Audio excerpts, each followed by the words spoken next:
What destroys a championship career? Bad luck? Injuries? Lack of talent? Kurt Busch proves otherwise. One title at 24. 34 wins. Speed nobody questioned. Then 6 teams in 22 years. Each one ending the same way. Fired. Released. Not wanted.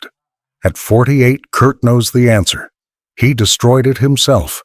Word by word. Team by team. Until nobody would take him back. December 2005. Kurt Busch walks into Jack Roush's office. Championship trophy sits on his shelf at home.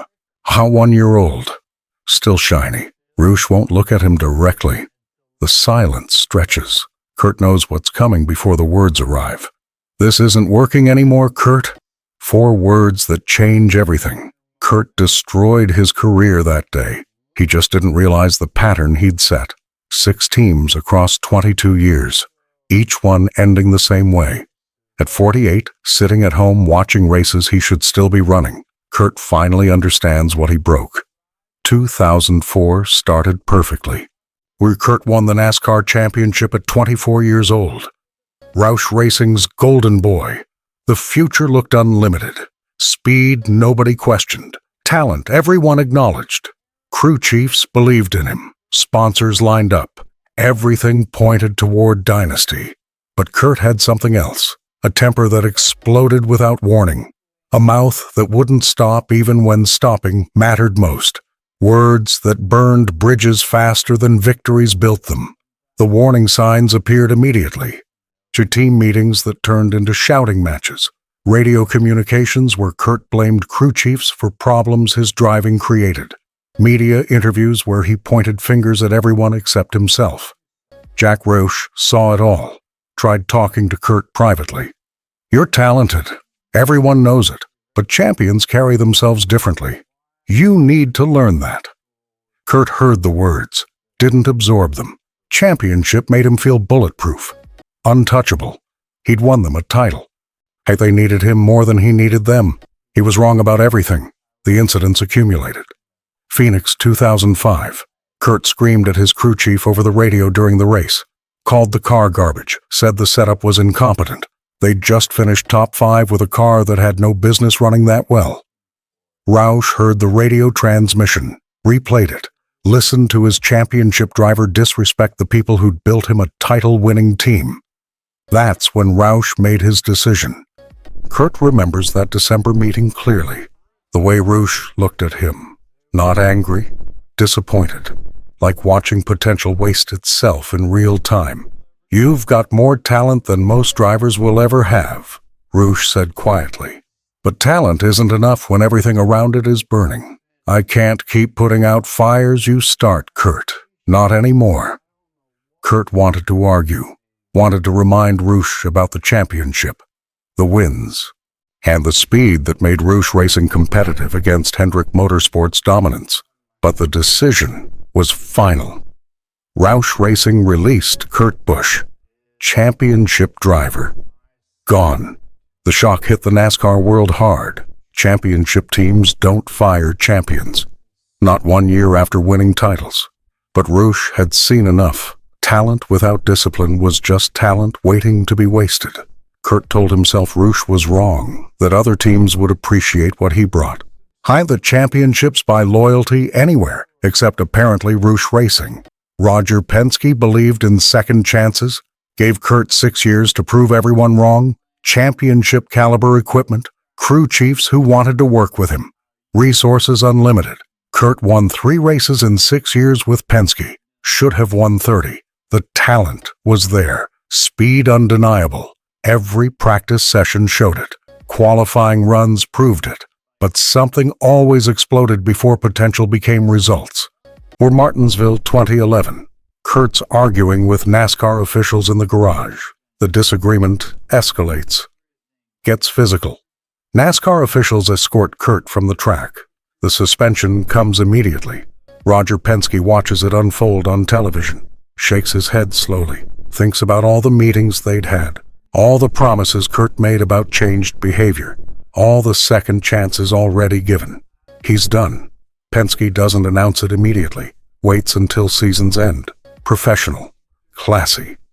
The way champions handle difficult decisions. Kurt knows it's coming before the official word arrives. Feels it in how Roger won't make eye contact during team meetings anymore. How conversations get shorter. How the disappointment radiates without words needed. December 2011. The call comes. Kurt Busch out at Penske Racing. 2 championship-caliber teams. 2 firings. 6 years wasted at Penske proving Roush right instead of wrong.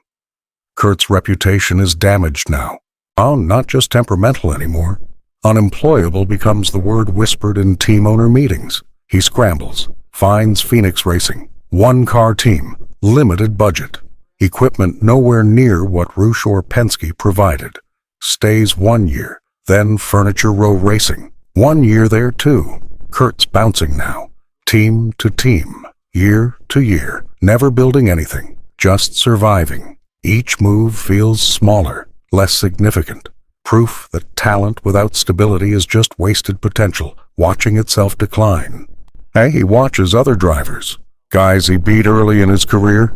Jimmy Johnson winning 7 championships. Tony Stewart collecting 3 titles. Jeff Gordon adding to his legacy. Matt Kenseth winning a championship with the same Roush organization that fired Kurt. They're building legacies. Kurt's building nothing except a resume that shows instability disguised as experience. Stewart-Haas Racing gives him a real chance in 2014. Tony Stewart sees something. Maybe recognizes his own demons in Kurt's struggles. Gives him 5 years. Legitimate equipment. Championship possibilities. Kurt wins the Daytona 500 in 2017. 38 years old. Proves he's still got the talent everyone always knew existed. But it's one win. One moment. Not the sustained excellence that championships require. Not the consistency that separates legends from drivers who had potential once. The years pass. Kurt moves to Ganassi Racing. Then 23X iRacing with Denny Hamlin and Michael Jordan. 1 year there. Then retirement at 43. Not because he wanted to retire, because nobody else wanted him. But the career destruction wasn't just about teams firing him. It was deeper, more personal, more permanent. Kurt burned relationships that careers are built on. Crew chiefs who believed in him initially, gave him everything, got screamed at for their loyalty. Watched Kurt blame them publicly when setups didn't work or races went wrong. Pat Tryson, the crew chief who won Kurt his championship in 2004, couldn't work with him anymore after 2 years. Walked away from a championship partnership because the volatility wasn't worth the success. Jimmy Fennig, another talented crew chief, another explosion, another bridge burned permanently. Kurt tells himself it's them. They don't understand pressure, don't know what championship racing requires, don't have thick enough skin for this level of competition. He's lying to himself. Deep down, Kurt knows it's always been him, the common denominator in every failed relationship, every burned bridge, every opportunity wasted. But admitting that means confronting something terrifying. What if the temper isn't something he can fix? What if this is fundamentally who he is? What if talent came packaged with demons that success can't silence? Teammates tried helping early on, offered advice, or shared what worked for them. Got blamed when Kurt's car underperformed despite running identical equipment. Sponsors invested millions. Watched Kurt create PR nightmares that cost them brand damage and made contract renewals complicated conversations about damage control instead of celebration. One by one, Kurt destroyed relationships that 22-year careers are supposed to build on. The network that turns talent into longevity. The goodwill that creates opportunities when speed isn't enough.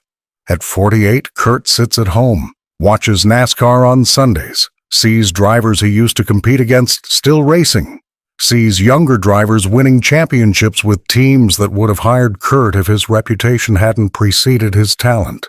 He thinks about what he destroyed, not just team relationships or sponsor partnerships, but something bigger, The respect of competitors who saw his talent and his temper and chose to remember the temper.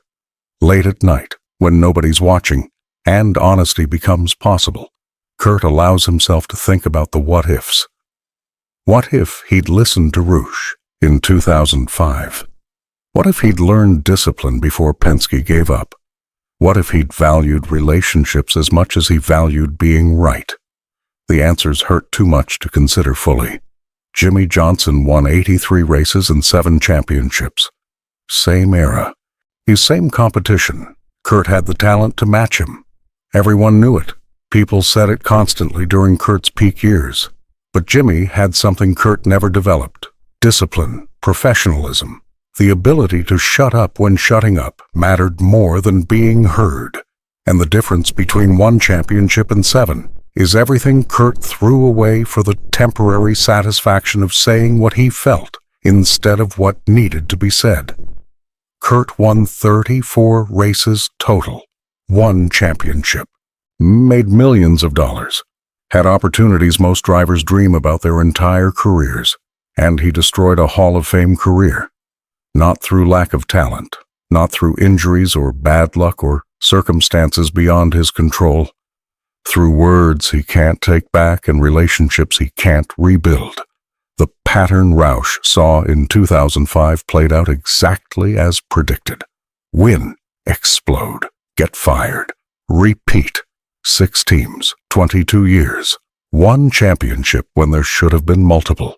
Kurt's legacy is talent wasted, potential destroyed, a cautionary tale about what happens when ability isn't matched with maturity. He tells people he has no regrets, that he raced his way, stayed authentic to himself, never compromised who he was for corporate expectations or team politics. He's lying to them, to himself. The regret lives in quiet moments, watching old race footage, seeing the talent that could have built something legendary, utter understanding that he had everything except the one thing that mattered most: control over his temper, his words, his demons. At 48, Kurt Busch finally understands what Jack Roush told him 20 years ago. Champions carry themselves differently. Kurt carried himself like talent was enough, like speed excused everything else, like winning 1 championship meant he'd figured it out. He figured out nothing, and it cost him everything talent promised, but discipline never delivered. 1 championship, when he should have had 5. That's how Kurt Busch destroyed his career. Not through racing, through everything that happened between the races, the words, the relationships. The bridges burned until nobody wanted to rebuild them anymore. Kurt Busch had talent that could have built a dynasty, a championship at 24 that should have been his beginning, not his peak. Then he destroyed it all, word by word, team by team. A bridge by bridge until 6 organizations in 22 years said the same thing. Not worth it. At 48, watching races he should still be running, Kurt knows the truth nobody wants to hear. Talent without discipline is just potential waiting to waste itself, and he wasted it completely. Subscribe for more untold racing stories that reveal what really happened behind the wins and the losses.